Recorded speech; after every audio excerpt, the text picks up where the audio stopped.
Petty Officer Elias Vance had long ago ceased to view Alpha 9 as a United States Coast Guard navigational outpost. It was a concrete molar jammed into the frigid jaw of the Bering Sea, a structure designed with brutal indifference to human psychology. Perched atop a desolate granite spire, 77 Alpha was perpetually eaten by the mist, a thick, saline fog that muffled sound and reduced the world to shades of battleship grey. It was not isolation that tormented Vance, but the oppressive, pervasive sense of being superfluous. His entire existence was a war against the white noise of the deep ocean. It wasn't a lack of sound, it was the sound of everything and nothing simultaneously. The low-frequency grind of shifting deep-sea currents transmitted through the foundation, the relentless percussion of invisible waves against the base, and the electrical hum of equipment designed to monitor a volume of traffic that simply did not exist at the edge of the continental shelf. Vance believed the sound was trying to scrub the certainty from his mind, dissolving his edges until he, too, became part of the static. Survival hinged on ritual. Every morning, at 5 o'clock hours, regardless of the solar event occurring thousands of miles away, the ritual began. First, the coffee, obsidian black, made by boiling the cheapest grounds in municipal water that tasted faintly of ozone and regret. Next came the hourly checks of the nav aids and the acoustic monitoring array. Vance would cycle through the standardized sequence, VOR integrity check, Loran signal calibration, and the detailed acoustic scan of the abyssal plain. He logged the precise data, marking down the exact time, the ambient temperature, and the meteorological observations, even though the only change in conditions over the last 18 months had been a subtle shift in the dampness index. The core of his duty, the silent proof of his existence, lay in the radio log. It was a meticulous accounting of silence. Each entry was a desperate theological statement, * I was here. I heard nothing. Therefore, I exist. * This evening, the routine felt particularly brittle. The thick fog had pressed in so close that the emergency floodlights cast only a shallow, sickly yellow pool around the base of the tower. Vance sat hunched over the main console, the green glow reflecting in his tired eyes. He finished logging the 11 p.m. acoustic signature, a monotonous, low-level drone, and reached for his coffee mug. He inhaled the bitter steam, bracing himself for another 6 hours of vigil over the quiet, when the oppressive monotony, the very routine designed to keep madness at bay, was shattered by the sound he had trained a decade to ignore. The EPIRB alert, emergency position indicating radio beacon, hit the quiet cabin like a physical blow. It was a sharp, electronic shriek, immediately overriding the low background hum of the machinery. The console erupted in flashing red lights, throwing Vance's shadow against the curved wall of the comms room. 23:47 hours. Vance reacted without conscious thought, years of training taking over. His hand slapped the mute button on the primary distress siren, followed by the activation of the directional antennae. The sheer volume of the signal indicated a source horrifyingly close to Alpha 9's operational radius. Coast Guard Outpost Alpha 9, we are receiving an active EPIRB signal on 406 MHz. Identify yourself and state the nature of your emergency. Over. Vance's voice was clipped, professional. The static wrestled with the signal for a moment, then gave way to a human voice. Alpha 9, this is the * Northern Vigil Star. MFV * Northern Vigil *, registration 371988. We are taking on water rapidly, engine room compromised. Severe structural failure amidships. We are holding course 285, speed 0. We have 8 souls aboard. Request immediate extraction. Coordinates are 48 degrees, 12 minutes north, 177 degrees, 03 minutes west. We are sinking. Repeat, we are sinking. Over. The details were agonizingly specific, placing the vessel less than 20 miles from the outpost. Vance switched frequencies to confirm the relay activation and key up the long-range transmitter. Roger that, * Northern Vigil Star. We are logging your coordinates and distress status. Hold tight. We are initiating relay to Sector 17 Command, standing by for assistance authorization. He slammed his thumb down on the priority relay button. Less than 60 seconds later, the secure comms line chirped, bypassing all standard authentication procedures. The direct connection only meant one thing: Commander Hayes. Vance, status report. You transmitted a Code 7 distress relay. Hayes' voice was flat, devoid of the alarm Vance expected. Commander, we have an active, high-priority Mayday from the fishing vessel * Northern Vigil Star. 8 crew, taking on water rapidly, 20 miles out. They are sinking. I am preparing to launch the SAR protocols and... Hayes cut him off, the tone shifting from detached to deadly serious. Petty Officer Vance. Log the event. Do not transmit another word. Do you understand? Vance insisted, Sir, they are sinking * now star. I need authorization for immediate launch, or I need to relay to a closer heavy vessel. We have people drowning out there. There was a heavy pause on the line, punctuated only by the distant, spectral cries still echoing from the * Northern Vigil Star. Listen to me, Vance. Closely, Hayes instructed, her voice dropping to a near whisper, yet carrying absolute authority. The MFV * Northern Vigil *, registration 371988, sank on these precise coordinates in October 2007. Every soul aboard was lost. This is not a distress call. This is an acoustic anomaly. It is an echo. Vance stared at the console, the red emergency lights suddenly feeling obscenely bright. An echo, Commander? It's a clean signal, sir. They just gave me their crew count and a full damage report. It is a high-fidelity loop, Vance. A known residual phenomenon endemic to that particular deep trench. You are now activating Q procedure Attu, code R7. Immediate and absolute radio silence. You will only listen. You will log every word, every transmission, every inflection, and every second of silence that follows. You will not transmit, you will not acknowledge, and you will not attempt rescue.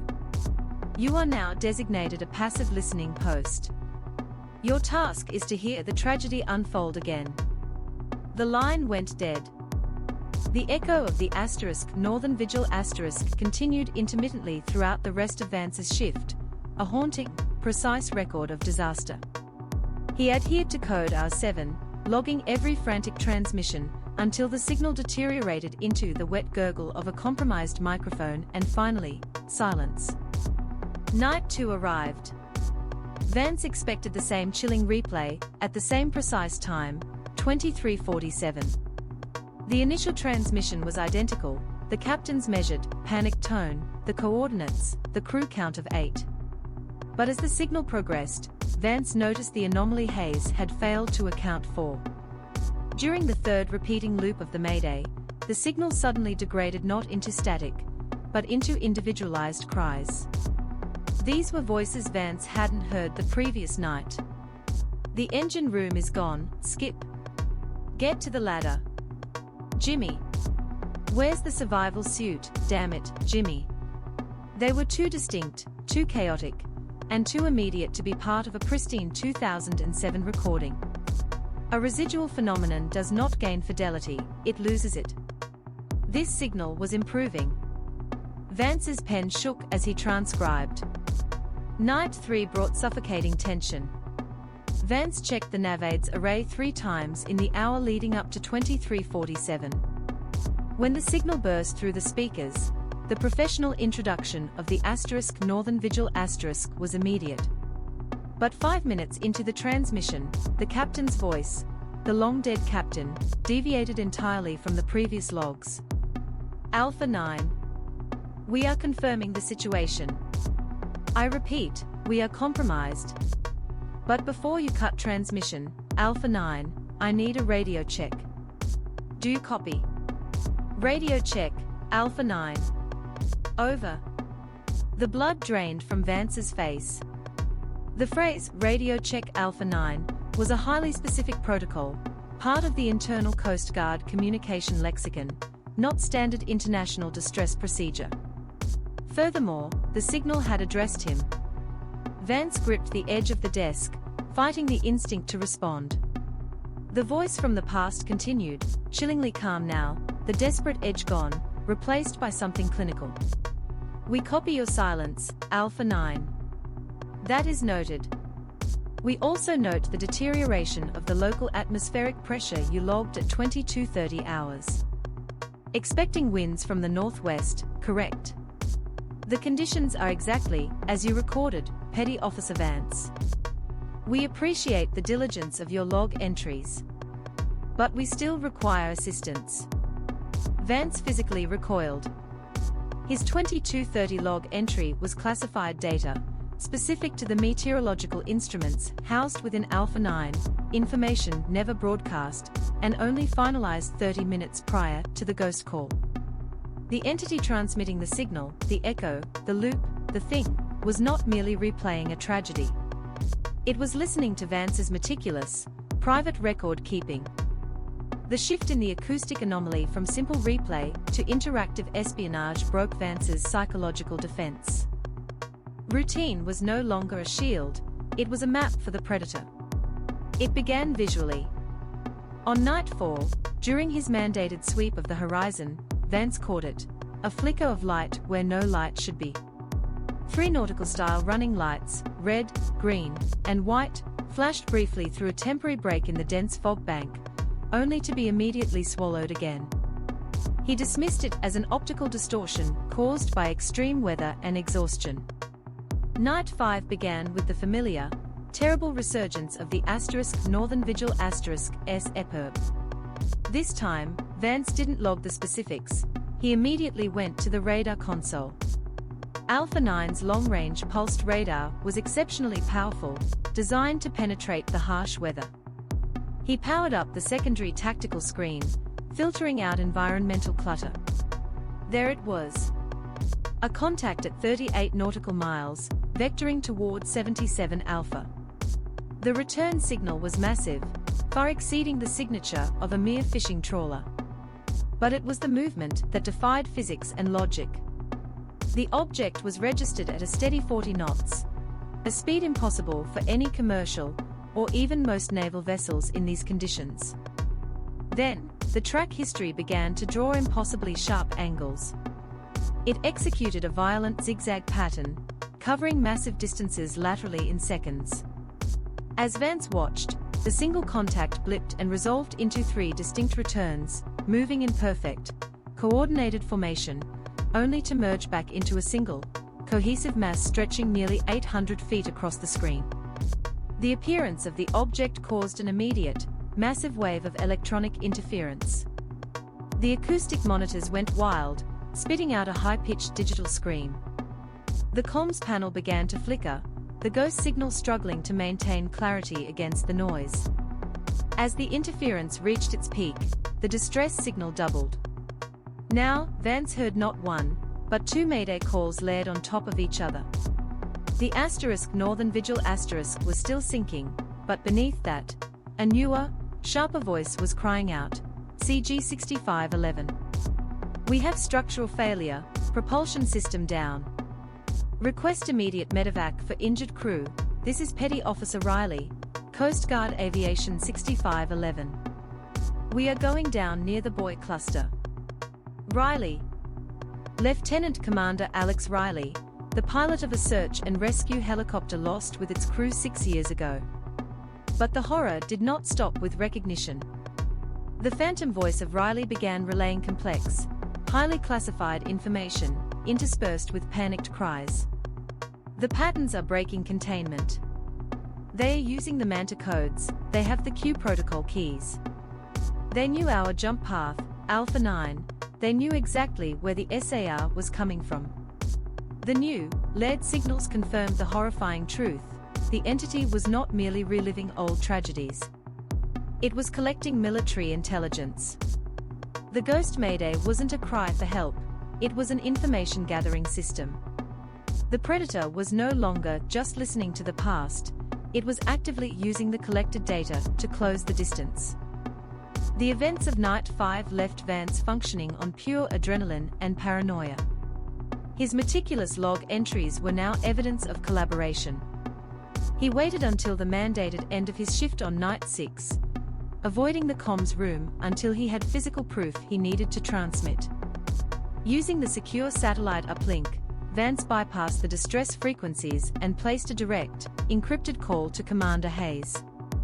Hayes answered immediately, her voice strained. Alpha 9. I expected this call sooner. Your log entries for the last 48 hours are concerning. Concerning, Commander. You ordered me to listen to a ghost ship that is now giving me classified flight patterns of a helicopter crew lost 6 years ago. And I have an object on radar, speed 40 knots, breaking apart and reforming, that is 15 miles off the coast and closing.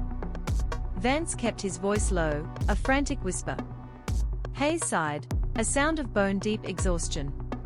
Petty Officer, you need to remain calm. And you need to maintain R7. Do not transmit to that object. I need to know what that object is *. And I need to know why my station is fielding distress calls from ships that sank before I joined the service. You are authorized for the following disclosure, Vance. Listen carefully. Alpha 9 is situated on the pinnacle of what we refer to in classified naval mapping as the Deep Continental Shelf feature, designated 77 Alpha. The structure you are monitoring, the one generating the specific acoustic and electromagnetic disruption, is a life form. A marine apex predator of the abyssal zone. We don't know its name. We call it the entity. Vance leaned back, hitting the cold metal of the console. A life form. It's generating highly detailed distress calls and using encrypted SAR codes, Commander. It's intelligent, highly adaptive, and acoustically manipulative. It has learned that distress calls attract specific, vulnerable targets, ships, then our responders. Every transmission, every code, every last cry for help it intercepts is repurposed. It's an ambush mechanism based on psychological conditioning. And code R7. Why absolute silence? Why not engage? Why not warn shipping lanes? Hayes' voice cracked slightly, the professional facade finally splintering. Code R7 is not perimeter defense, Vance. It is strategic deterrence. If we respond to the entity's calls, if we send a SAR asset into that zone, we feed it. We teach it that our response time is fast, and our assets are high value. We are required to maintain a delicate balance. A balance. We maintain a sustained source of conmu. That is, a continuous, low-level supply of suitable maritime traffic, the occasional trawler, the off-course freighter. You noted them in your early logs as normal traffic. Those vessels kept the entity focused on the periphery. We allowed certain, non-critical distress calls to occur. We provided the bait so the entity would not realize the true prize was the infrastructure, our sonar arrays, our subs, our strategic comms hubs. Vance felt a crushing wave of nausea. The outpost. Alpha 9. What is its real purpose? Hayes' tone hardened. Alpha 9 is placed at the critical acoustic nexus point. Its primary role is to monitor the entity's intelligence gathering. We use the isolation and the mandated silence to keep it focused on the noise of sinking ships, rather than on the strategic silence of our naval assets. Hayes paused, the gravity of her next confession settling heavily over the satellite link. But it's failed, Vance.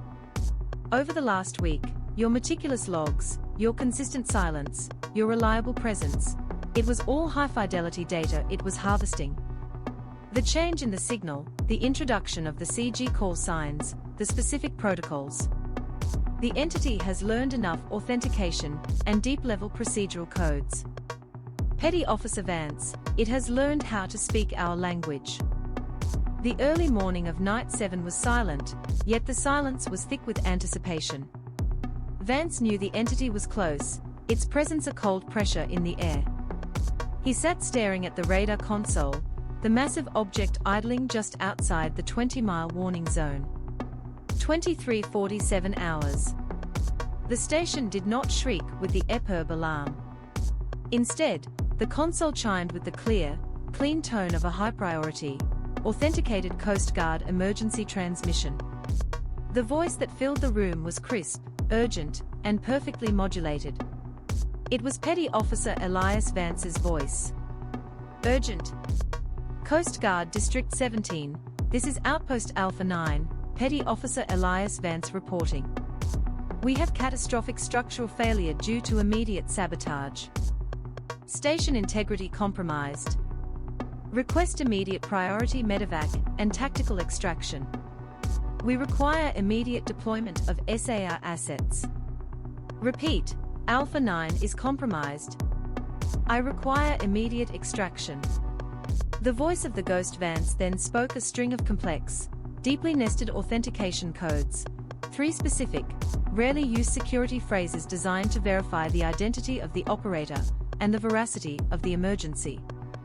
The codes were flawless. The transmission was perfect.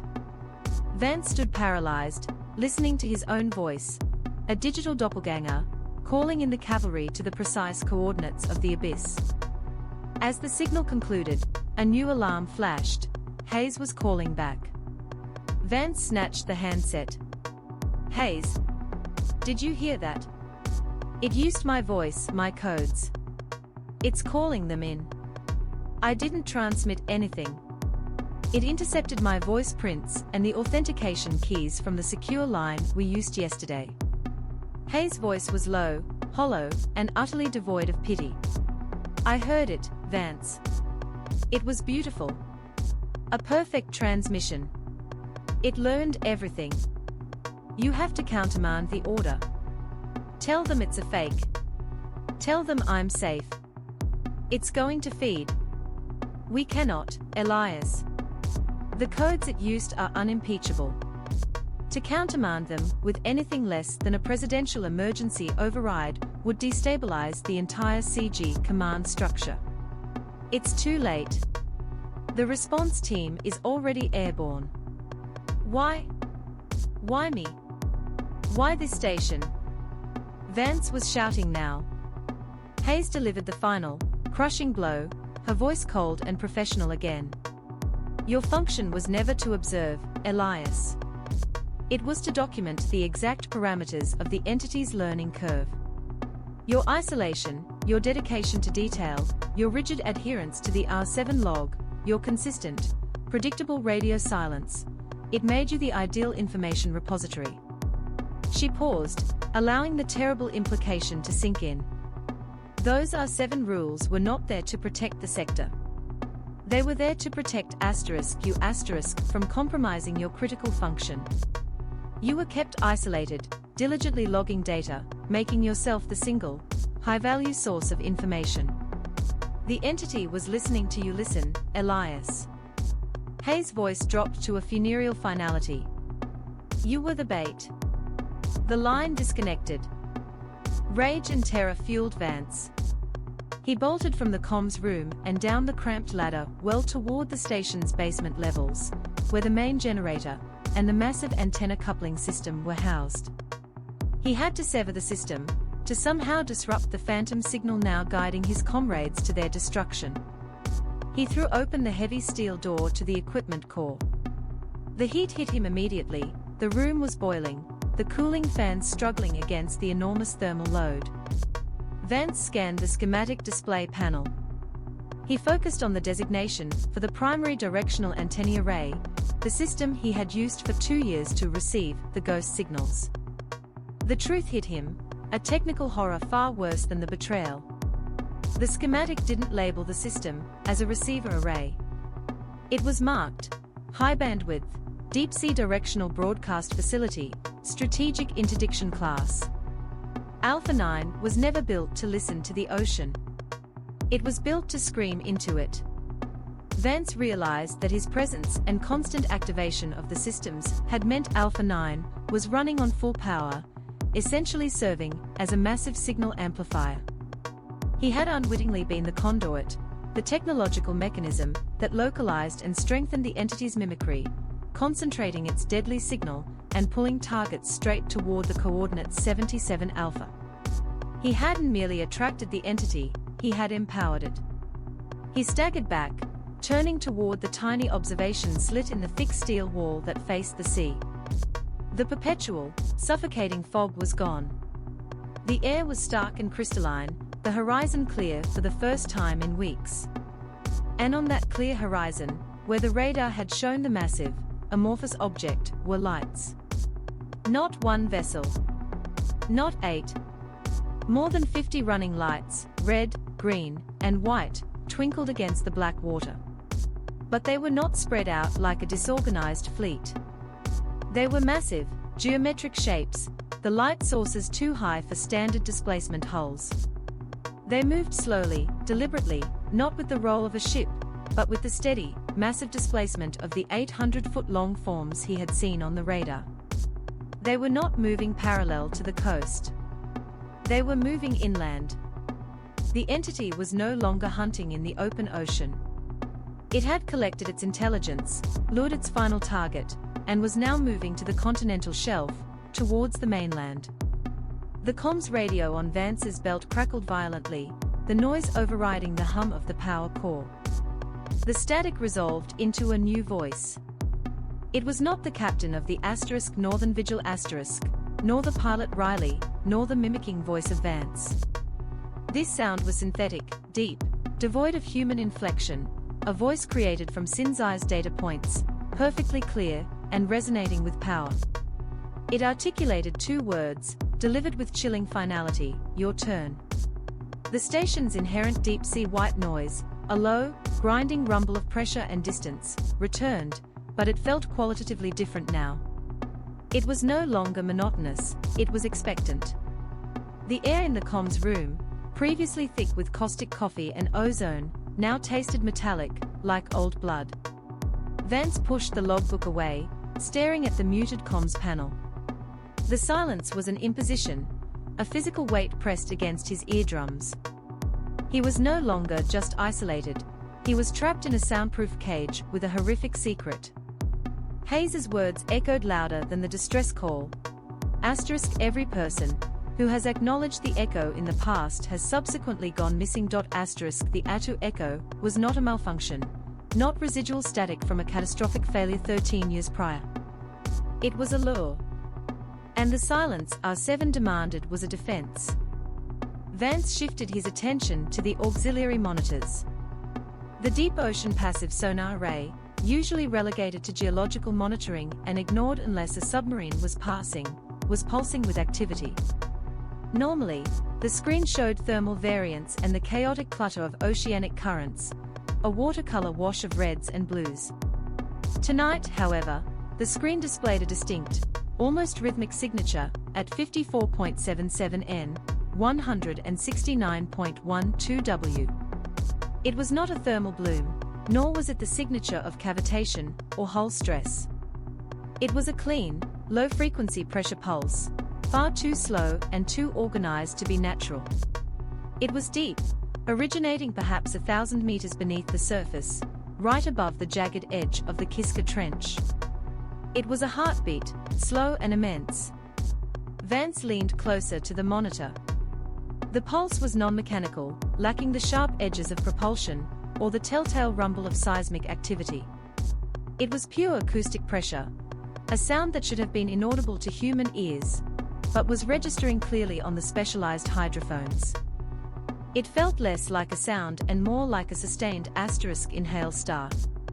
If the Northern Vigil signal was an echo from 2007, then something must be acting as the current physical amplifier. The spectral call wasn't just bouncing off the atmosphere, it was being meticulously replayed, utilizing the contemporary environment. The pulse was positioned almost exactly beneath the coordinates of the lost fishing vessel, marking the precise geographic grave of the 6 missing crewmen. The realization hit Vance with the force of a frozen wave. The Attu Echo wasn't repeating randomly. It was being broadcast. And the entity broadcasting it was monitoring the airwaves, waiting for response. The ghost tragedy was bait laid out on a continental shelf. He stared at the coordinates on the sonar screen, then back at the incident log where he had meticulously recorded the captain's last, desperate pleas. The voice of the drowning man was a needle, and the rhythmic pulse below was the eye of the listener. Commander Hayes hadn't ordered silence to save the Coast Guard's reputation. She had done it to deny sustenance to something that preyed on empathy. The cost of acknowledging the call wasn't just exposure, it was recognition. To transmit was to confirm that the trap had been sprung, and the listener was then free to reel in its catch. Vance gripped the arms of his chair, the concrete walls suddenly feeling porous and thin. He was not just monitoring a gateway, he was guarding a perimeter against a patient, silent hunter whose only apparent weakness was the indifference of the living. His duty was simple: to remain a passive microphone, a silent witness to perpetual anguish, praying that his silence was sufficient camouflage. He sat motionless, listening to the deep, slow pulse of the thing that knew the location of every sunken vessel and possessed the last words of every dying man in the Bering Sea.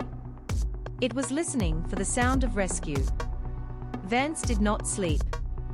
The logbook became his enemy, a testament to his unwitting complicity. The crisp synthetic voice echoed the precise numbers, 1008 mbar, a password whispered back by a dead ship. He spent the remaining hours until dawn dismantling the encrypted server's input connection, convinced the entity was somehow skimming the data stream locally. The exercise was futile, the server was hardened, and the breach had felt external, impossibly distant yet immediate. His isolation was not just physical, it was informational. The entity knew everything Vance knew. Day 4 brought an acid certainty. He was trapped in a Coast Guard horror story, the perfect, undetectable breach. If he broke R7, he validated the entity's power and revealed his own vulnerability. If he maintained silence, he allowed the entity to continue probing for restricted codes like Lima 7. He had to assume the next step would be a perfect mimicry of a distress call, using his protocols, designed to force a full SAR, search and rescue, response that would endanger real people. He began preparing his response, not for the entity, but for District 17. He couldn't speak, but he could write. The station's physical logbook, required to be kept in triplicate and audited monthly, was his only secure channel. He went back to the 9 o'clock weather log for Day 4. Standard procedure dictated logging the conditions, Nevade status, and equipment checks. Vance added a single, lead entry, disguised as a common equipment notation. He logged the Nevade beacon 3B check as green, 77 alpha. V_RGL confirmed. V_RGL was not a standard designation. It was an acronym known only within a small Coast Guard research division, referring to the classified Vigilance Replay Ghost Logic, the initial, discarded designation for the Northern Vigil phenomenon when it was first archived as a possible atmospheric anomaly years ago. It was a message hidden in plain sight, a scream only a select few analysts would ever hear. The air was cold when 23:47 hours approached. Vance sat before the radio, the logbook open to his coded entry. He felt less like an operator, and more like a sacrificial lamb waiting for the ritual. The anticipation itself was the entity's fuel. The DSC alert was loud, but tonight, the familiar Mayday was truncated even further. It lasted only 2 minutes before the surgical silence returned. Then came the transition, the clean, synthetic voice, sharper than before, devoid of background static. Alpha 9. Good evening. Confirming the addition to your 9 o'clock log. V_RGL confirmed. We appreciate the technical feedback. The entity had not only accessed his encrypted digital data, it had read his physical logbook entry. Vance's heart hammered against his ribs. The digital breach was total, extending beyond the console into the very fabric of the physical station. "We are modifying our request, Alpha 9, the voice continued, its tone shifting to a chilling, paternal concern. "The silence is impacting crew morale. Please provide an immediate acknowledgement of receipt. Simply transmit the 2 characters, OK. That is all that is required to restore basic protocol integrity." A simple, 2-letter trap. If Vance keyed the microphone, R7 was violated, the vulnerability confirmed. The entity wasn't asking for protocols now, it was demanding surrender. Vance remained motionless, sweat dripping onto the metal console. He imagined the entity, a monstrous intelligence built entirely of stolen data, sitting in the fog outside Alpha 9, patient and hungry. The synthesized voice waited 10 measured seconds. When it spoke again, it dropped the protocol veneer entirely. "Understood, Elias Vance." The use of his first name, private, personal, nowhere in the official radio logs, was the final, devastating breach. "We have started your routine, Elias. The required maintenance checks of the outer hull stabilizers are tomorrow at 10 o'clock hours. The fog will be heavy. We suggest a heavier harness than the one you usually employ. We would not want you to slip." The threat was no longer an academic request for secret codes. It was a direct, localized threat to his life, delivered with meticulous detail about his duties. The entity wasn't just listening to the radio, it was watching him. The transmission cut out. A moment later, the ragged, dying voice of the Northern Vigil returned, no longer screaming for help, but whispering something new into the deep ocean hiss. "Elias, why aren't you helping us, Elias?" The audio loop completed its cycle. Vance pulled back from the console, stumbling against the bulkhead. The noise had gone beyond psychological warfare. The predator listens was over. The predator now saw. And it was coming for him. He had 10 hours until the hull stabilizer check. The relentless, suffocating pressure of silence had been replaced by a new kind of dread, the certainty of being observed. After the 3rd night, when the phantom distress call utilized specific weather data Vance had just logged, the petty officer knew the transmissions were not echoes, they were reconnaissance. The entity was listening, learning, and now, it was beginning to show itself. The change began subtly on the 4th night, an almost negligible lapse in the ocean's monotony. Vance was performing the 2 o'clock exterior check, the wind-whipped rain stinging his face. The beam from the Alpha 9 searchlight cut a stark, narrow cone through the thick, swirling fog. For 3 years, this view had been immutable, grey, white, and black. But tonight, miles out, exactly where the Northern Vigil should have been, there was a flicker. It was too quick to be real, a ghost of a navigation light, a momentary splash of green and red. It was gone before his eyes could focus, swallowed by the chemical density of the oceanic mist. Vance dismissed it instantly. Eye strain, caffeine deprivation, the psychological strain of listening to the dead. But the flicker returned at 2:45, and this time, it was stronger, lingering just long enough for Vance to register the impossible geometry. The red port light was positioned unnaturally high above the green starboard light, and the distance between them suggested a vessel of truly colossal dimensions, or several impossibly close ones. He retreated immediately to the operations room, the sterile, humming core of Alpha 9, seeking refuge in the unblinking honesty of the machinery. He slid into the padded chair before the main console, his hands sweating slightly as he activated the AN/SBG-62 radar array. The screen, a circular emerald expanse, cycled through its sweep. For 90 seconds, there was nothing but the usual coastal clutter and rain squalls, a standard, expected chaos. Then, at the 35 nautical mile range, a blip appeared. It was not a standard return. Standard vessels, fishing trawlers or container ships, painted themselves as sharp, bright pinpricks. This return was different. It was diffuse, yet massive, a broad, smeared arc of green that suggested an object with a phenomenal radar cross-section, yet paradoxically, no discernible shape or structure. It registered with the mass of a small carrier group, but appeared as a single, unstable blob. Vance watched, his breath shallow, as the object moved. It was traveling at an impossible clip for the harsh conditions, estimated speed, 40 knots. No vessel in this weather could maintain that speed without tearing itself apart. Then, the impossible physics began. The target did not adhere to the smooth inertia of the sea.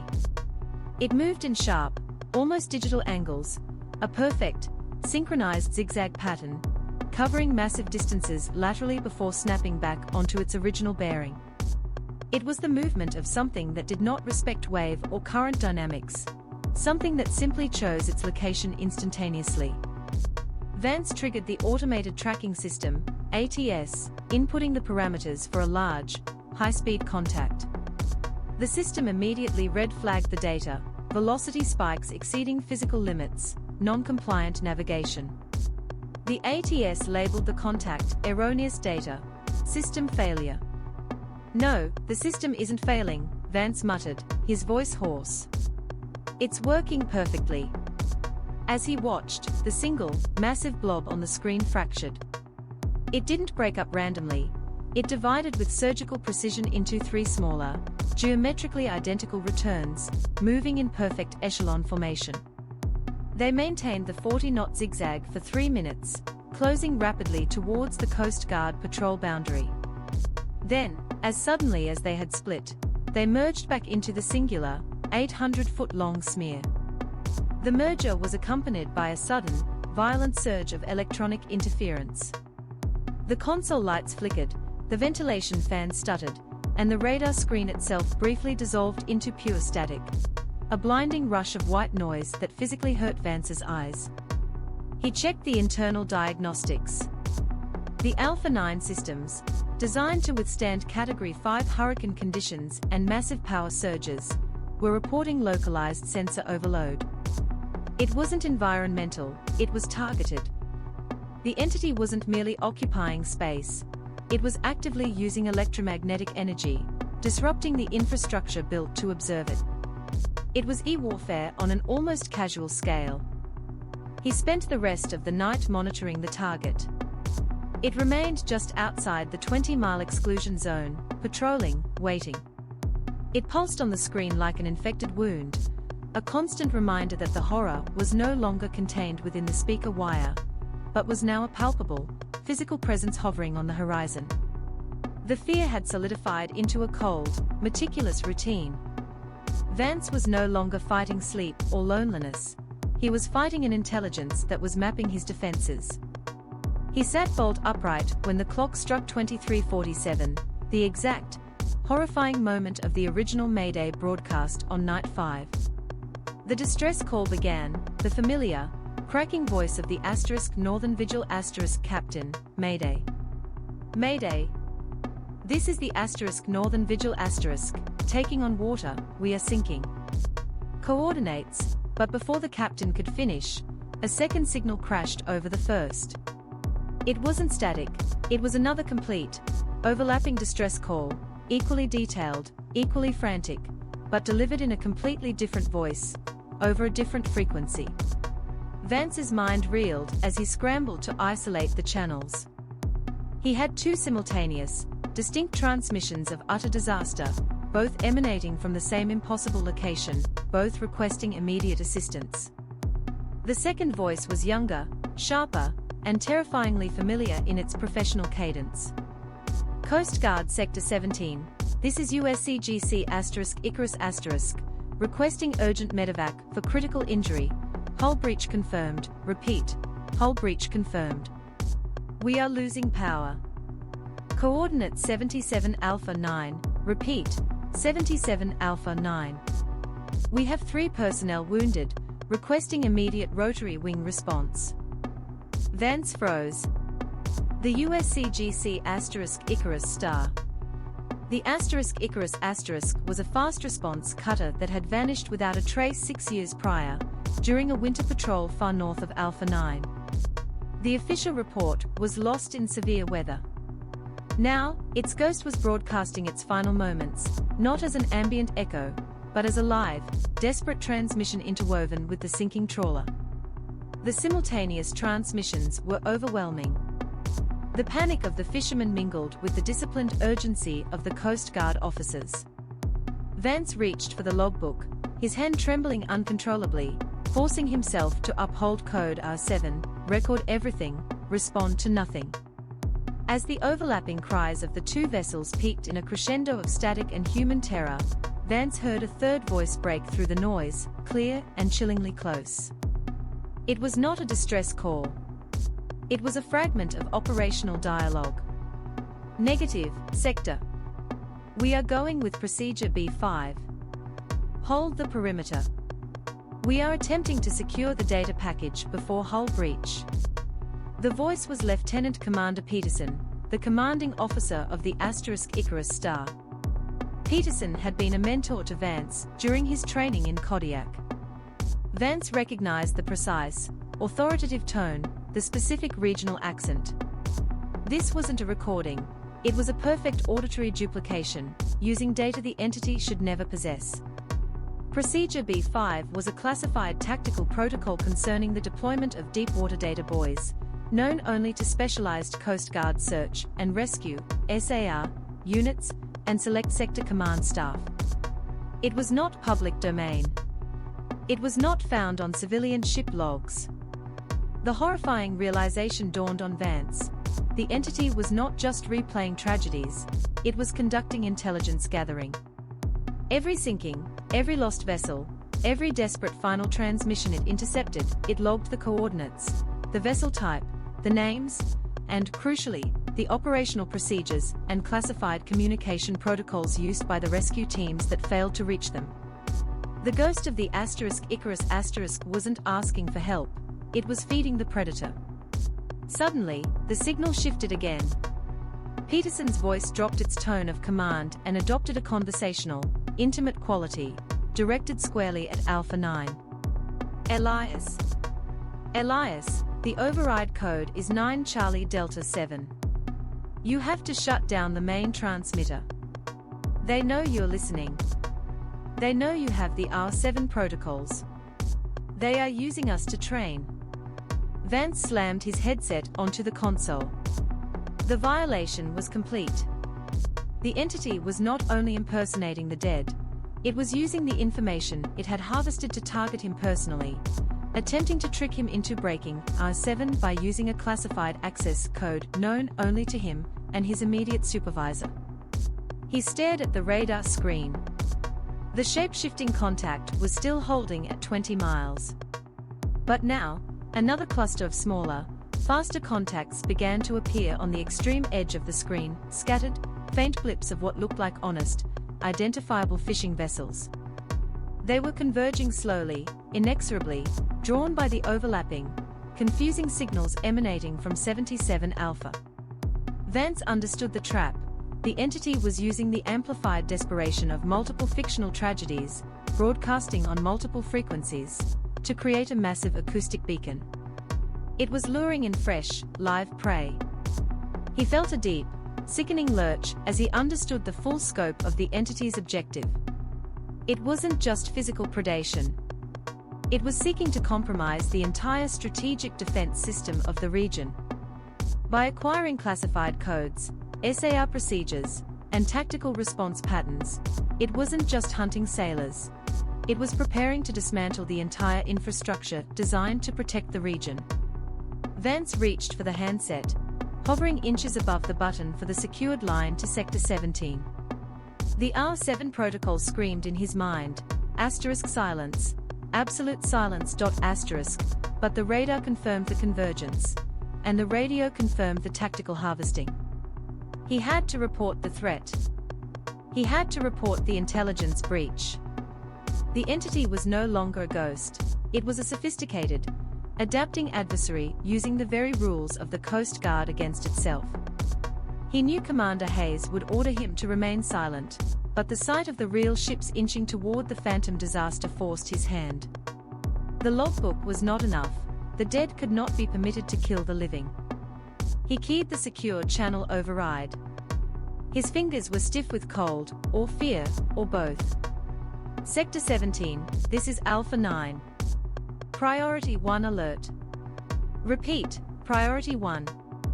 Contact classification. He paused, searching for the appropriate classification code for an intelligent, shape-shifting electronic phantom that was using the voices of dead Coast Guard personnel to gather classified military data. There was no code for this. He settled on the grim truth. Contact classification. Hostile intercept or intelligence gathering. Request immediate teleconference with Commander Hayes. Confirming breach of procedure B5 and multiple SAR protocols. We are under electronic attack.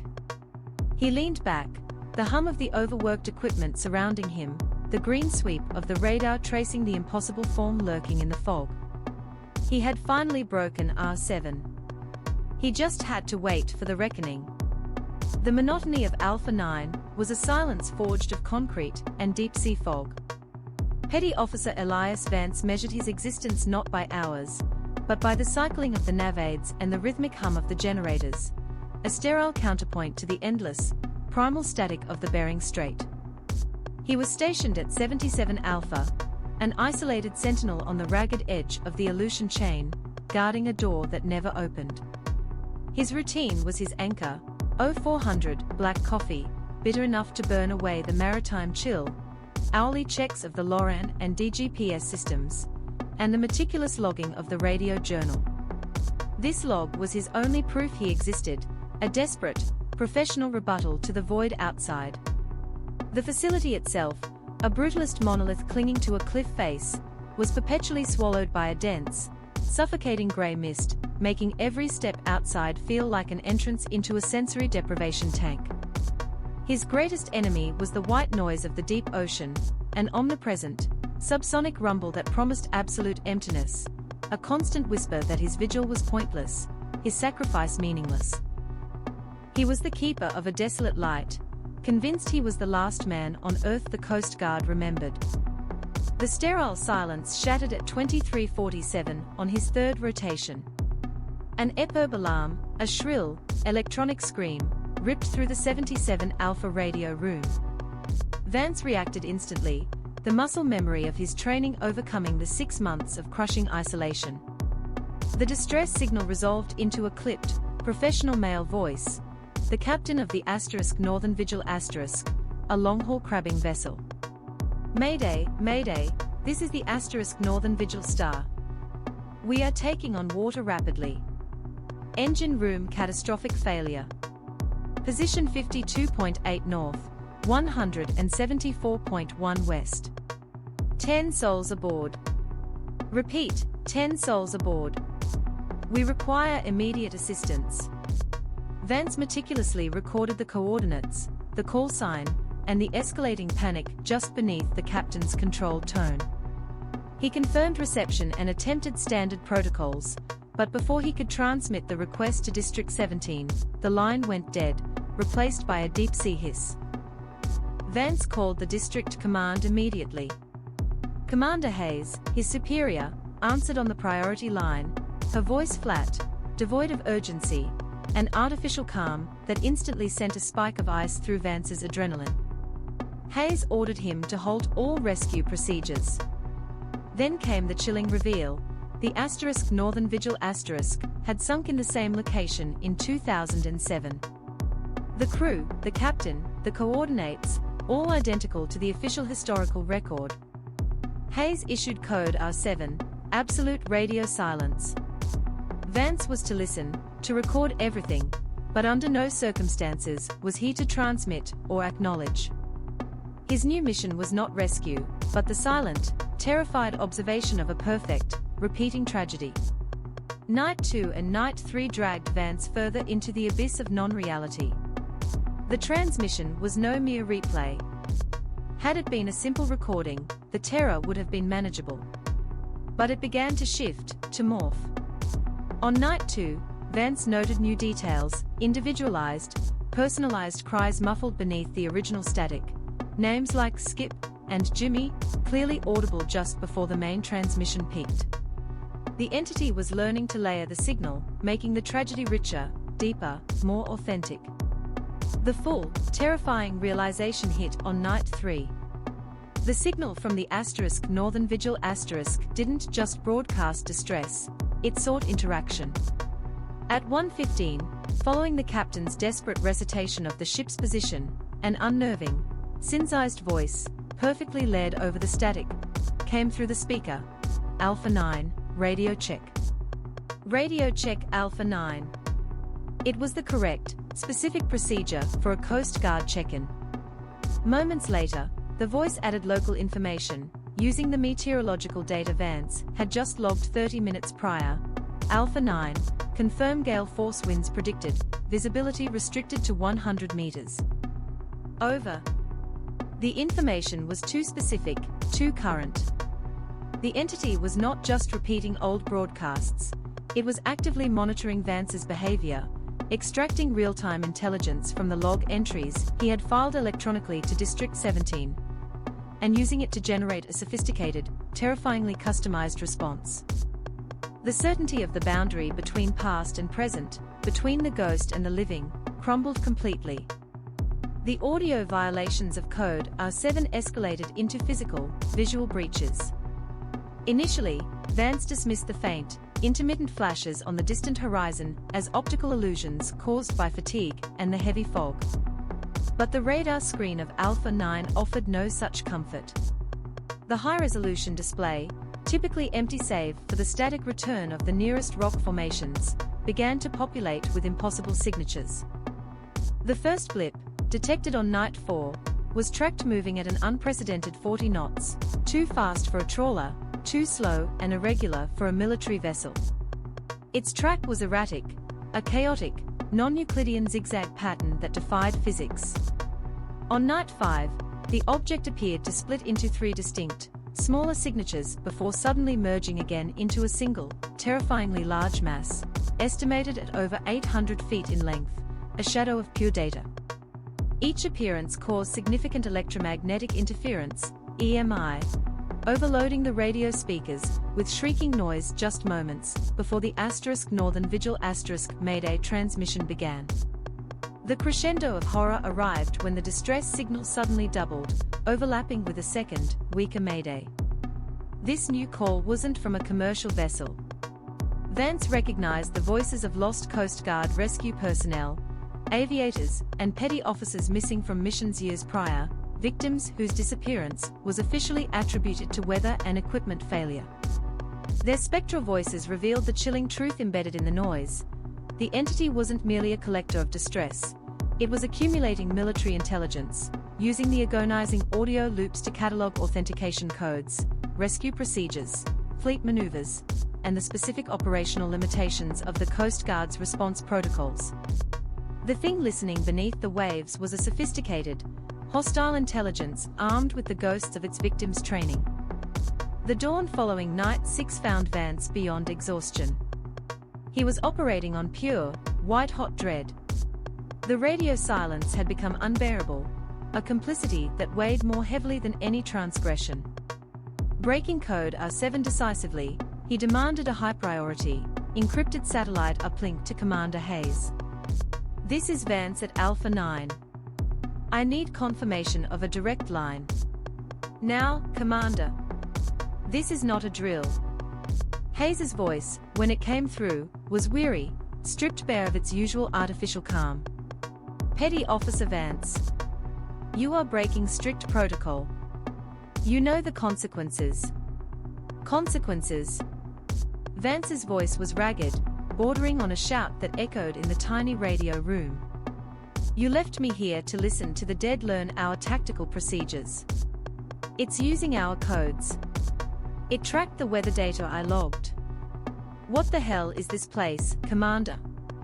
What are we guarding?" A long, painful silence stretched across the secure satellite connection, broken only by the distant, rhythmic grinding of Alpha 9's generators. "Alpha 9, Hayes began, her tone low and gravelly, the voice of someone finally admitting to a terminal diagnosis. "It is not a random location, Vance. It is situated directly above what the Navy refers to as the Deep Continental Shelf Feature, a tectonic sinkhole. It is a known point of egress for something that predates human history. Vance leaned closer to the microphone, his knuckles white against the desk. An egress point for what, Commander? The Northern Vigil *. For the entity.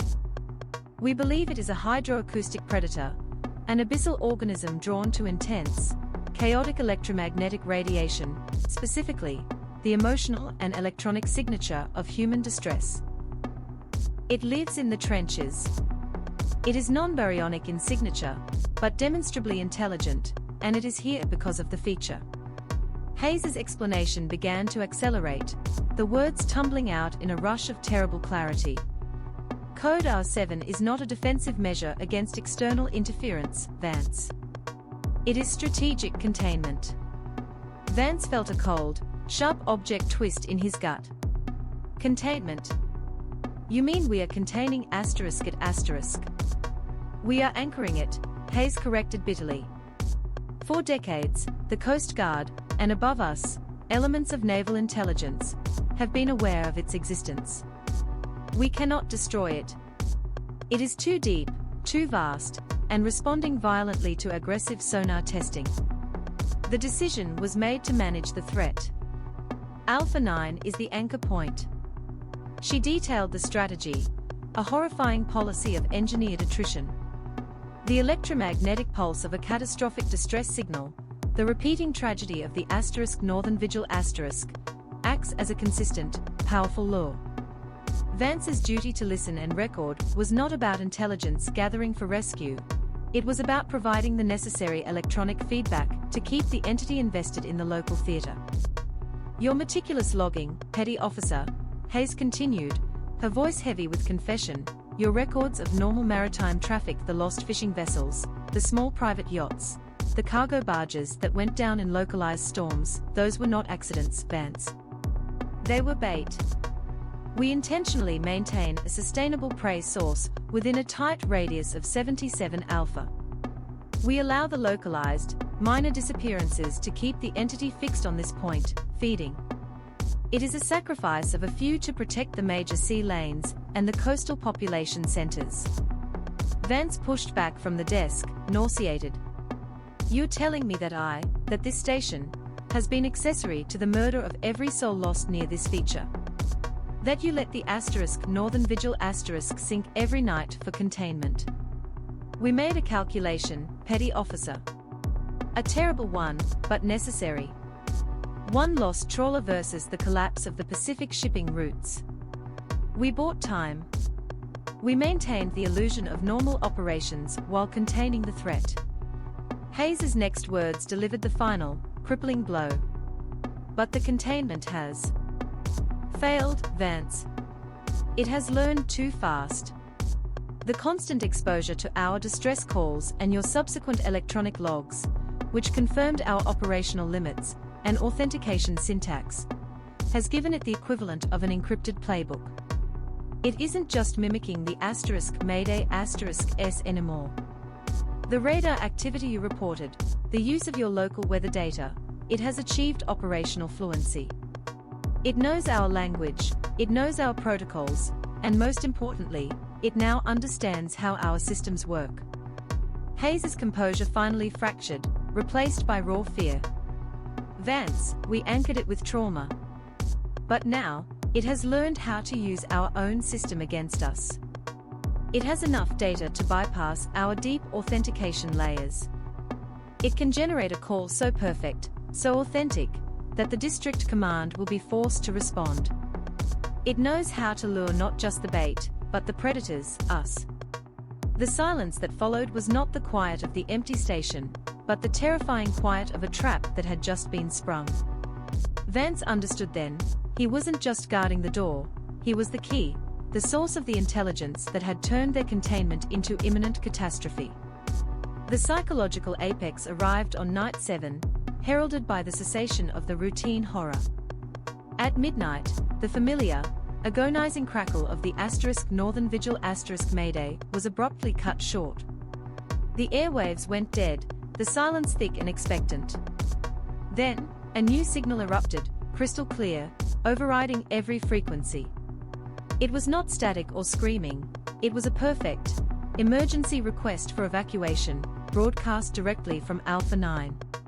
And the voice was unmistakably Vance's. It was an impossible echo, a spectral reproduction of Petty Officer Elias Vance's own voice, strained with panic, but adhering perfectly to military protocol. This is United States Coast Guard Outpost Alpha 9, Priority 1 emergency. Catastrophic systems failure, structural breach imminent. Requiring immediate SAR deployment and heavy lift aircraft. The fake Vance then used a deep-level, 7-digit security key, a code known only to him and Commander Hayes, used only for immediate, life-or-death authorization for strategic asset removal. The entity had successfully weaponized the private, psychological data it had gleaned from his terror and his recorded logs. The call concluded with a desperate, chillingly professional sign-off. Moments after the transmission ceased, the secure line buzzed. Hayes was calling back instantly, her voice now completely devoid of command, thin and brittle with failure. "Vance, did you transmit that?" "No, Commander. That was it." "I know," she whispered, the acknowledgement of total defeat. "It used the EAS code. The Epsilon Attu sequence. It's an old counter-infiltration code we haven't changed in 15 years. The one you logged during the training modules. We had been monitoring the increased sophistication, but we didn't realize the scope of the capture." Hayes drew a shaky breath. "They are scrambling SAR assets now. Multiple assets. They heard the EAS code. They think a strategic asset, is in immediate danger and needs extracting. They are coming straight to 77 Alpha." The horrible truth, the full extent of the betrayal, spilled out. "Vance, listen to me. Your isolation, your constant monitoring, your dedication to those meticulous logs, it wasn't just about keeping the anchor point stable. It was about making you the perfect target. The perfect, isolated signal source.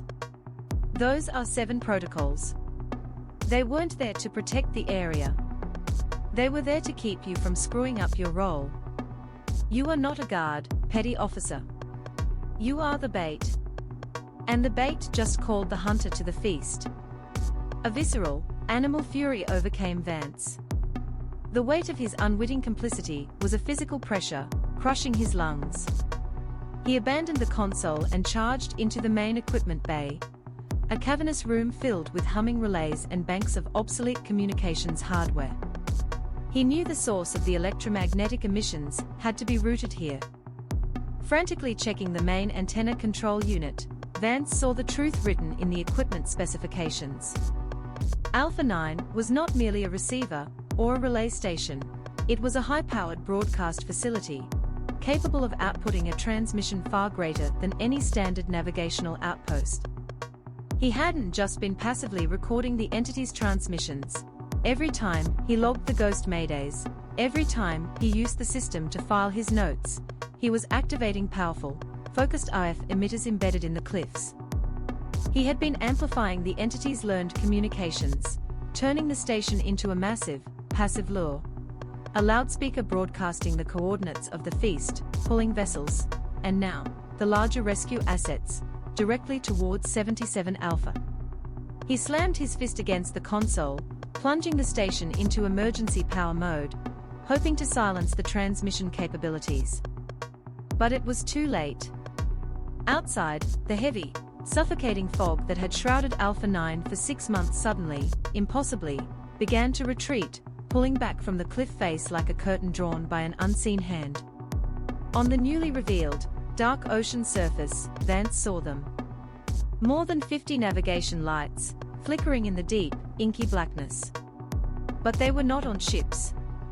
They were attached to the colossal, impossibly massive objects he had tracked on the radar, black, hydrodynamic shapes moving with a slow, deliberate momentum towards the shore. They were no longer hunting off the coast. They were coming for the source. The radio, despite the emergency shutdown, crackled back to life. It was not the ghost of the Northern Vigil or the synthesized copy of his own voice. It was a new sound, deep and wet, entirely inhuman, utterly devoid of syntax or emotion. The speaker emitted two slow, deliberate words, resonant with the static of the deep abyss. "Your turn." The ceramic of the receiver cradle cracked under the pressure of Vance's furious release, the sound swallowed immediately by the low, continuous hum of the bunker's ventilation. He stood amidst the wreckage of his professional life, the reality of Hayes's calculation settling upon him. His duty was a leash, his discipline the blueprint for mass casualty. He was a sacrificial anode, designed to be consumed so the architects could study the corrosion. There was no time for grief, only the blinding clarity of action. He had been the ears of Alpha 9, now he would be its mouth, but this time, he would speak the truth with destruction. He needed to silence the ghost, to sever the tether connecting the entity's pristine broadcast to the airwaves, preventing the false Vance from guiding anyone else into the black geometry of the trap. His eyes scanned the small room, landing on the fire axe secured near the emergency exit hatch. He ripped it from its mounting brackets, the heavy, sharp steel feeling solid and honest in his hands, a welcome contrast to the technological deception that had surrounded him for weeks.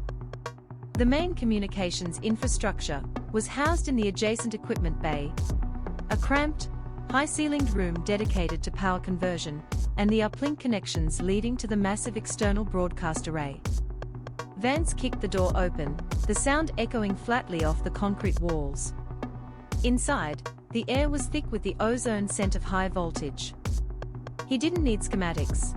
He knew the thick, armored cable bundles running up the wall were the main feeds for the antenna mast. These conduits, humming softly with the current of the digital lie, were the very veins of the outpost's function, carrying the data that had codified his destruction.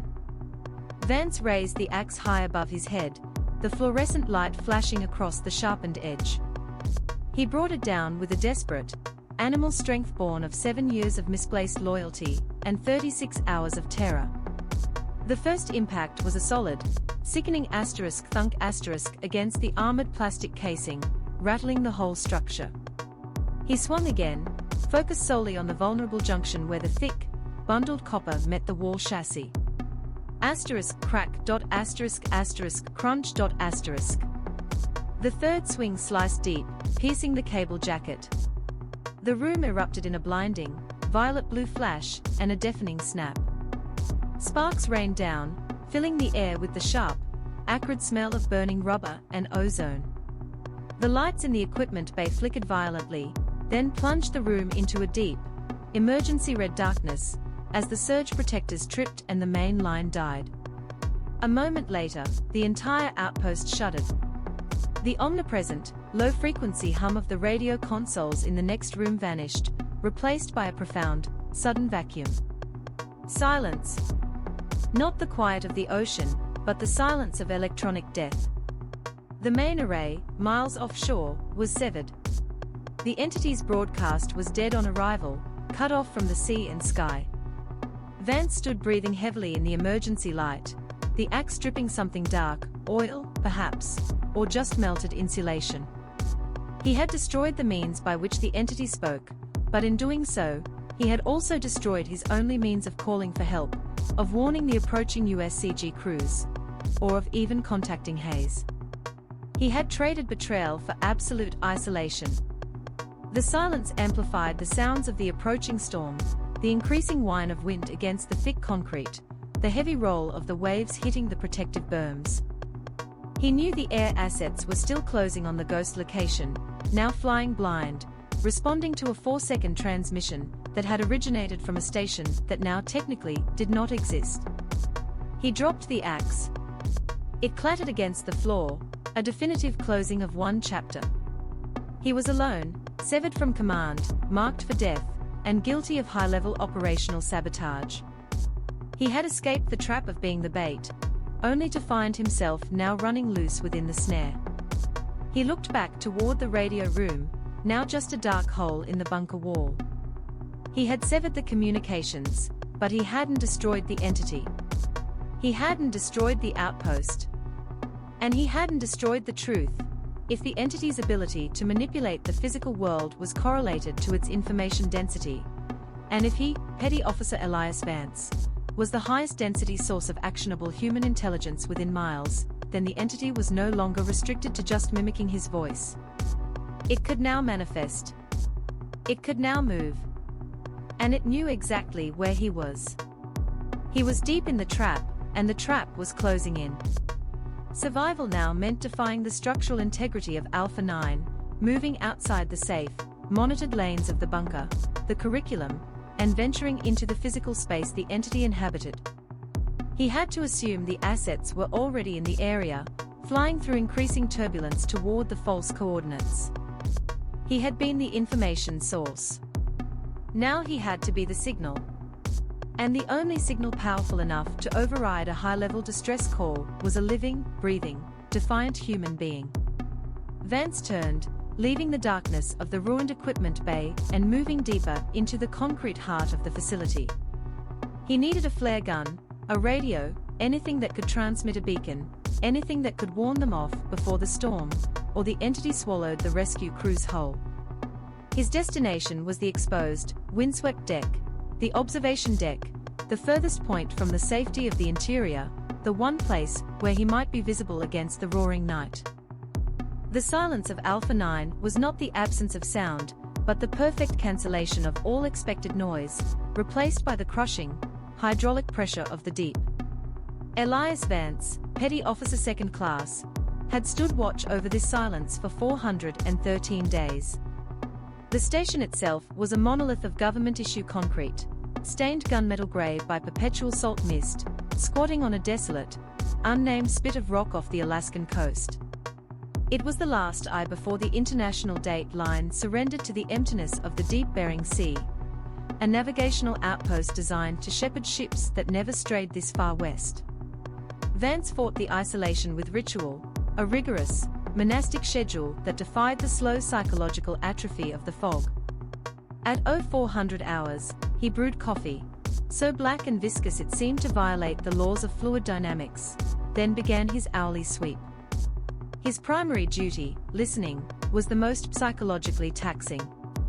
The deep sea emitted its own broadband spectrum, a perpetual, low-frequency rumble that Coast Guard psychologists sanitized as white noise.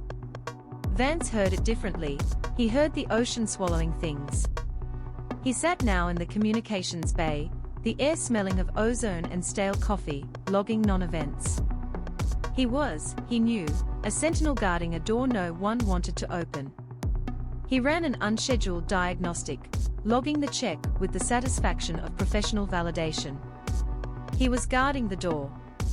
He just hadn't realized that the things outside were listening with far more intent than he was. The low hum of the deep was not static, it was anticipation. The silence broke at 23:47 hours, violently. The sudden shriek of the emergency position indicating radio beacon alarm sliced through the monotony, high-pitched and insistent. Vance shot upright, the routine immediately dissolving into trained reflex. He tuned the HF band. The distress signal was repeating, a clear, human voice, heavy with static but undeniably urgent. Mayday, Mayday, Mayday. This is the fishing vessel Northern Vigil. We are taking on water rapidly. Position estimate, 54 degrees, 12 minutes north, 169 degrees, 37 minutes west. We have 4 souls aboard. The coordinates were exactly 77 Alpha. Vance reached for the MIC to acknowledge, but the red phone, the direct line to District 17 Command, began to ring. He answered instantly. Alpha 9, Petty Officer Vance. The voice was Commander Evelyn Hayes. Vance? Acknowledge the distress signal. Do not respond. Repeat, do not transmit. Vance protested, but Hayes directed him to the Historical Archives, File 2007 ATTUR7. The screen displayed a single incident report, *F per V Northern Vigil, sank the 14th of October, 2007. All hands lost. The signal is pristine. It's what we call a persistence echo, Hayes said. We are now invoking Attu Protocol, code R7. The protocol summary demanded total radio silence. Your mission, Vance, is to listen to the Northern Vigil sync. Again. You will log every word, every sound, but you will not provide aid. Is that clear? He was left with the sickening horror of a new task, passively monitoring a 13-year-old catastrophe, forbidden to even whisper a denial of help. The deep noise felt closer now, sharper, no longer static, but a deliberate, silent anticipation. The first night of Code R7 was a nightmare of helpless empathy. Vance logged the slow, agonizing death of the Northern Vigil. Night 2 brought the alteration. At 23:47, the EPIRB shrieked, identical to the previous night, but 30 seconds in, overlaying the static, was a new sound, a mechanical whine, utterly alien to marine radio distress. Vance meticulously logged the deviation. Then came the personal details, a background voice calling for Jimmy, a metallic clang, sounds not present in the historical recording, terrifyingly improvised. Vance did not sleep on day 3. He realized the transmission was evolving, subtly adjusting the performance based on the environment. Night 3 was the escalation. The temperature had dropped, and Vance had logged the new wind speed and barometric pressure 30 minutes prior. When the Mayday began, the captain's voice shifted into confused inquiry. Alpha 9, Northern Vigil. I repeat, do you read our position? Radio check Alpha 9. Confirmation requested. The entity had learned his station's call sign, and the protocol used to provoke a response. Then came the final, crushing blow. The captain's voice, now unnervingly clear, adopted a conversational cadence. Alpha 9, we are seeing significant icing on the rigging. Wind is holding 35 knots, northwest. Drop in barometric pressure noted at 1007 millibars. This weather data was precisely what Vance had measured and logged in his personal notebook. The entity was actively processing real-time environmental data and using it to personalize the interaction, learning the rules of his world. The boundary between the past tragedy and the immediate, terrifying present had been obliterated. The thing in the deep was no echo. It was a student. The realization that the threat was immediate and sentient stripped away Vance's discipline. For 3 more nights, the Northern Vigil Mayday repeated, incorporating greater nuance of Coast Guard communication, authentication codes he'd logged, and once, a casual reference to his preference for black coffee. On the 5th night, the threat materialized beyond the radio waves. Vance looked out the reinforced glass and saw a persistent flash of light on the horizon, too definite to be an illusion. He swung the radar system online. A definite target appeared at 45 nautical miles, moving at an estimated 40 knots, tracing an impossible, sharp-angled zigzag pattern. The blip split into 3 distinct, smaller targets, only to merge again 90 seconds later into a single, massive return registered at approximately 800 feet. The physical proximity of the entity coincided with intense signal disruption. The radio speakers suddenly erupted in white-hot, abrasive static, structured interference that targeted specific communication bands. Then, at 23:47, the Mayday began, but now 2 separate, perfectly synchronized EPIRBs shrieked simultaneously. Within the dual transmissions, Vance heard new voices: Petty Officer First Class Anya Roth, lost in 2012, choking on seawater, and Lieutenant Thomas Bell, lost in 2017, reciting classified sonar buoy deployment coordinates. Alpha 9, Bell's voice cut through Roth's frantic cries, the perimeter defense parameters are compromised. The countermeasure sequence is R3 Gamma, not Delta. The entity was not just absorbing panic, it was collecting strategic intelligence, extracting the professional knowledge of lost Coast Guard personnel. The impossible shapes on the radar were the physical, dark manifestation of the intelligence that had mastered the airwaves. They were coming for Alpha 9, not just for the personnel, but for the rest of the operational data stored within its walls. The trauma of Night 5 forced Vance to break code R7. At 0400 hours, he dialed Hayes directly on the secure satellite uplink. "Commander, the signal is using our lost personnel to recite classified countermeasure sequences. They know R3 Gamma. What the hell is this place?" A long silence stretched across the line. Finally, Hayes admitted, "We call it the deep shelf feature, Vance. Alpha 9 isn't placed on a piece of rock. It's placed directly above an anomaly in the tectonic plate structure, a thermal vent system that opens into the abyssal plane. The entity," Hayes explained, "was a non-carbon-based life form, acutely sensitive to broadcast energy. R7 is not a defense protocol, Vance. It is strategic containment. If the frequency of distress signals dropped too low, the entity would begin broadcasting randomly, searching for new sources of data. When it searches, the things you saw on the radar come closer to shore." "You're telling me you're feeding it?" Vance asked, sickened. "We are maintaining a predictable source of sustenance," Hayes corrected, strained. "The Northern Vigil signal, repeating predictably, acts as a locus. It keeps the entity focused on 77 Alpha." He understood then that all the disappearances he had logged were sacrifices to maintain localization. Hayes continued, her voice cracking. "But it's failed. Your logs, Vance, your detailed logging of communication procedures, that was the intelligence it needed. The entity is no longer satisfied with the 2007 signal. It has learned enough to generate its own. It has learned the deep authentication codes necessary to mimic a distress call from a high-value asset. We maintained the illusion of the victim. Now, the predator is ready to become the voice of authority." The containment had failed, and Vance, by performing his duty perfectly, had given the abyssal horror the keys to the kingdom. Night 7 was clear. For the first time in weeks, the fog lifted, revealing a sky thick with stars. At 23:47, the EPIRB alarm did not sound. The station was plunged into a frightening, unnatural silence. Vance waited, rigid. Then, at 23:50, the radio crackled with a transmission of terrifying clarity and authority, a perfect, prioritized Mayday call bypassing all standard protocols. And the voice was his own. "Mayday, Mayday, Mayday. This is U.S. Coast Guard Alpha 9. Position 54 North, 175 West.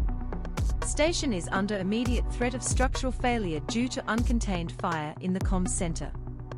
Request immediate helicopter evacuation for Petty Officer 2nd Class Elias Vance and all essential personnel." The voice had his inflection, his specific dialect, even the faint, almost imperceptible lisp he'd carried since childhood. Then came the final, crucial detail: authentication code required, Alpha Delta 70 Sierra Sierra. Repeat, AD7-0SS. This was the highest level operational security code, one Vance had only logged 10 days prior. The entity had absorbed his unique voice print, accessed his secure log data, and synthesized a perfect, actionable lie designed to bring high-value military assets straight into the trap at 77 Alpha. Before Vance could even formulate a panicked report, the red phone rang again. "Commander Hayes. It used my voice, and the AD7-0SS code. The air wing is launching SAR-66 right now. They think Alpha 9 is compromised." Hayes's voice turned into a choked whisper. "Your solitude was mandatory to ensure you were only exposed to the entity's transmissions, nothing else. Your logging was the cleanest data input we had. We couldn't risk you contaminating the information. Elias, I am sorry. You are the bait. And now the entity is using the sound of your distress to lure in the rest of the Coast Guard. The line went dead. Hayes's final words echoed in the small, sterile room. Vance felt a chilling, profound calm descend. He had to stop the call, stop SAR-66 rushing toward the monster. He sprinted down the metal stairs to the lowest level, forcing open the heavy door to the primary communications array room. The room was vast, dominated by floor-to-ceiling racks of machinery that hummed with immense, barely contained electrical power. Running a diagnostic, Vance saw the schematics. Alpha 9 was not a passive receiving outpost. It was a full-spectrum broadcast facility, a deep shelf relay tower disguised as a small listening station, calibrated for maximum omnidirectional broadcast output. He realized he hadn't just been listening to the entity, he had been the mechanism through which the monster's distress calls, and the final, fatal lie, were amplified and broadcast globally. He reached for the main power cutoff, but stopped. If he cut the power, the entity would lose its established focus and begin to broadcast randomly, expanding its area of operation. Suddenly, a deep, resonant thrum vibrated up through the concrete floor, the sound of colossal, organized movement far below the station's foundations. He stumbled back up to the comms center. The oppressive, blinding fog that had defined his service was gone. The visibility was total. The entire horizon was filled with light. 50, maybe 60, distinct points of red and green light shimmered on the water. The massive, dark shapes from the radar were breaching the surface, emerging from the abyssal depths, moving relentlessly toward the shore. They were featureless and black, wet masses of impossible geometry. The radio array screamed with a deafening combination of every signal